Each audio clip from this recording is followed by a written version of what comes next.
Hello friend, आप सभी का स्वागत है मेरे YouTube channel GS SST classes with Ganesh car की। मेरे वीडियो को लाइक, शेयर तथा कमेंट करके ज़रूर बताएं कि आपको यह वीडियो कैसा लगा और साथ ही मेरे चैनल को सब्सक्राइब करके बेल आइकन ज़रूर प्रेस करें। हेलो दोस्तों, आप सभी का स्वागत है। आज काफ़ी महत्वपूर्ण टॉपिक एक फिर से रहेगा, सूक्ष्म शिक्षण एवं विधियां। जो सूक्ष्म शिक्षण है यानी कि माइक्रो टीचिंग जो है और उसकी जो मेथड है, काफ़ी इंपॉर्टेंट टॉपिक है ये। इससे काफ़ी बार जो है क्वेश्चन आपको जो है प्रत्येक एग्जाम में जो है 3 से 4 क्वेश्चन आपको दिखने में मिलते हैं। CTET हो या स्टेट टेट हो या कोई भी आपको जो है टीचर रिलेटेड एग्जाम हो, तो उसमें इसमें से आपको 3 से 4 क्वेश्चन प्रत्येक एग्जाम में देखने को मिलेंगे। काफ़ी महत्वपूर्ण टॉपिक है, स्किप न करें, पूरा वीडियो देखें। आपका जो सहयोग रहेगा, मेरा प्रयास जो है आपके सहयोग में कोई कमी नहीं लाएगा। ठीक है, आप जो है वीडियो को अंत तक जरूर देखें। बात करते हैं सूक्ष्म शिक्षण। सूक्ष्म शिक्षण का जो प्रयोग है शिक्षा कौशलों के विकास के लिए किया जाता है।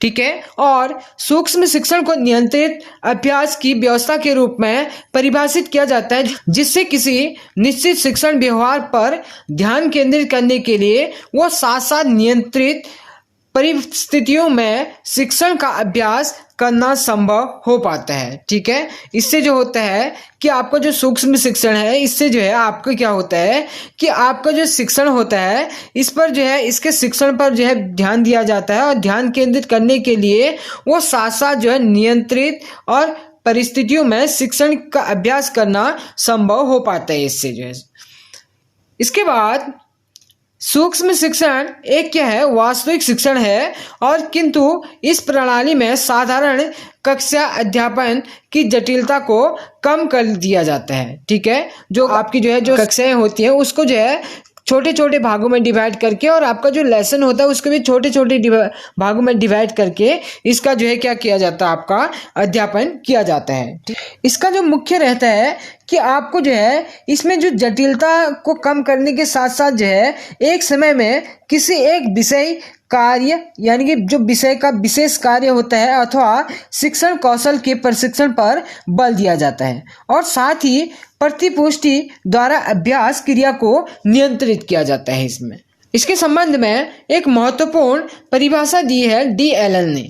DLN के अनुसार सूक्ष्म शिक्षण समस्त शिक्षण को लघु क्रियाओं में बांटता है। काफ़ी महत्वपूर्ण है ये डेफिनेशन जो है, ये DLN की जो है काफ़ी बार पूछी जाती है कि सूक्ष्म शिक्षण समस्त शिक्षण को लघु क्रियाओं में बांटना क्या कहलाता है, यानी कि सूक्ष्म शिक्षण कहलाता है। ये परिभाषा किसने दी थी? ये दी थी DLN ने जो है। अब बात करते हैं कि सूक्ष्म शिक्षण चक्र में जो है क्या क्या सम्मिलित किया गया, कौन से तत्व उसमें सम्मिलित रहते हैं। आपके जो सूक्ष्म शिक्षण माइक्रो टीचिंग जो होती है उसमें क्या क्या रहता है।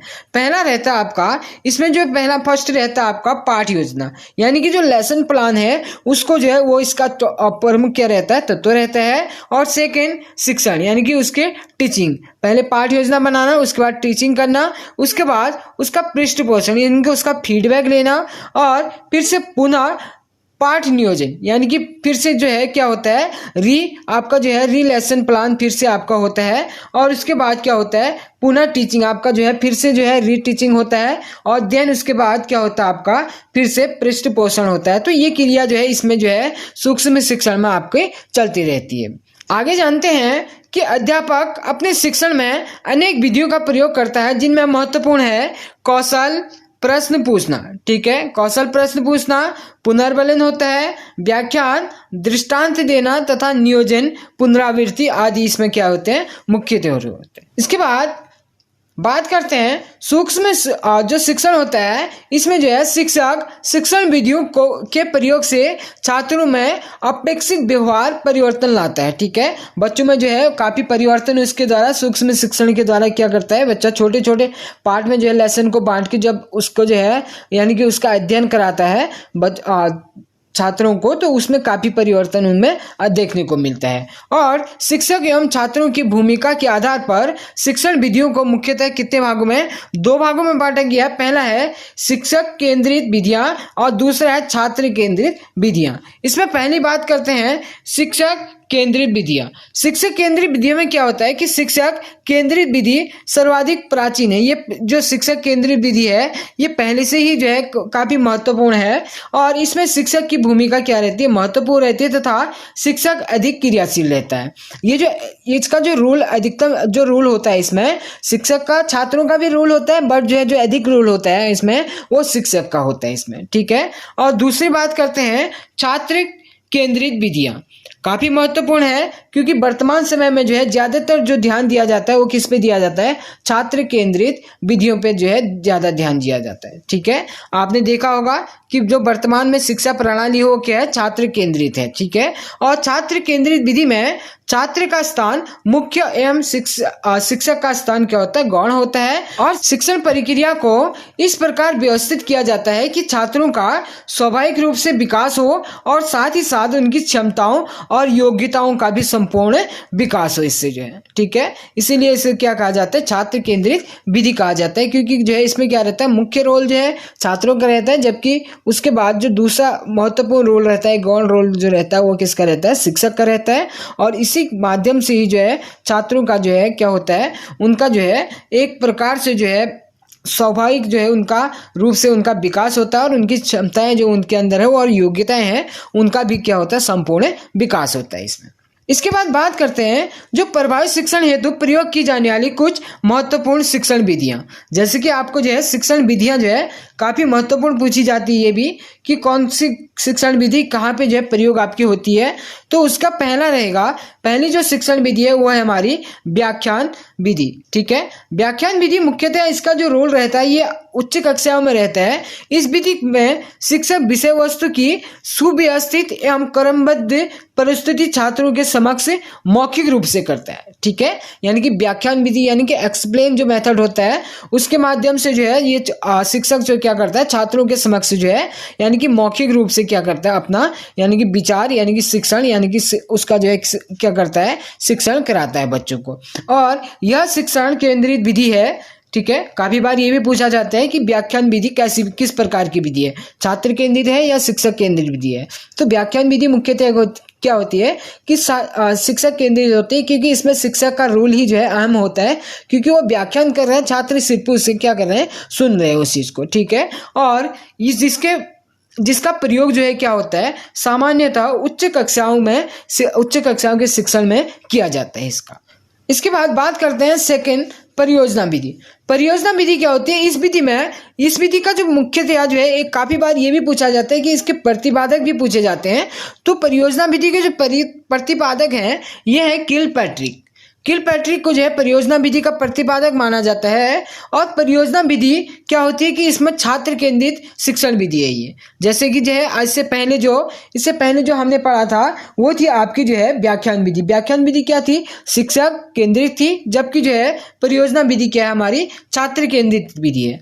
इसमें छात्रों की इच्छा एवं योग्यता के अनुसार या उनके अनुरूप जो है प्रोजेक्ट दिया जाता है और प्रोजेक्ट समाप्ति के बाद उनका क्या किया जाता है, मूल्यांकन किया जाता है, यानी कि इवैल्यूएशन उनका किया जाता है। उसके बाद क्या होता है कि उनका जो है मूल्यांकन करने के बाद तभी पता चलता है कि उनको जो है जो उनको परियोजना में जो यानी कि उनको प्रैक्टिकल जो दिया गया था उसमें कितने वो सक्षम हो पाए और कितना उन्होंने सीखा जो है, इसका जो है क्या करते हैं, मूल्यांकन के द्वारा इनका जो है हम जो है निरीक्षण कर सकते हैं, ठीक है। इसके बाद अगला आता है डाल्टन विधि। डाल्टन विधि भी काफी महत्वपूर्ण है। इसमें भी यही पूछा जाता है मुख्यतः कि इसके जो प्रतिपादक इसके काफी पूछा जाता है डाल्टन विधि के।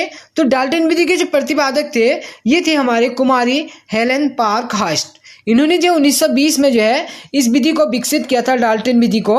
और इस विधि में क्या होता है कि इस विधि में शिक्षा का स्वरूप जो है व्यक्तिगत विभिन्नता पर आधारित होते हैं और छात्रों में उत्तरदायित्व तथा आत्मनिर्भरता की भावना का क्या करता है, विकास करता है ये, ठीक है। इसमें जो है एक आपको जो है उत्तरदायित्व या कि उसकी क्या रिस्पॉन्सिबिलिटी है और उनको जो है यानी कि कॉन्फिडेंस, सेल्फ कॉन्फिडेंस बनाता है इसमें जो है, ठीक है। उसकी जो है क्या होती है, इनको जो है भावना जो है विकसित होती है किसके माध्यम से, डाल्टन विधि के माध्यम से।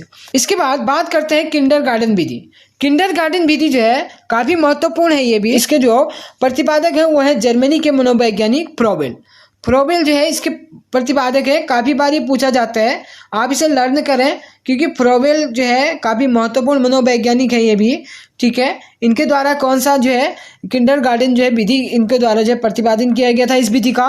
और इस शिक्षण विधि में क्या होता है कि खेल द्वारा शिक्षा दी जाती है बच्चों को, और उसके साथ ही जो है बालकों की स्वतंत्रता, सामाजिक भावना का विकास एवं शिशु शिक्षा को जो है क्या दिया जाता है, महत्व दिया जाता है। इसीलिए इसे किंडरगार्टन विधि कहा जाता है, क्योंकि जो है इसका विकास जो है मुख्यतः जो है छोटे क्लासों में, जैसे कि आपको जो है ये नर्सरी क्लासेस होती है, LKG UKG, ठीक है, ये क्लासेस जो होती है इनमें इनका प्रयोग ज़्यादा किया जाता है। इस विधि का जो किंडरगार्टन विधि है, इस विधि का प्रयोग यहाँ पे ज़्यादा किया जाता है, ठीक है।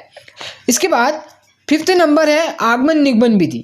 आगमन निगमन विधि क्या होती है कि इस विधि में परस्पर विधियों का सम्मिश्रण होता है, ठीक है, कई विधियों का जो है सम्मिश्रण होता है। आगमन विधि किसी सत्य नियम का प्रतिपादन करती है तथा समान परिस्थितियों में यानी कि जो उनका सामान्यीकरण करती है, ठीक है।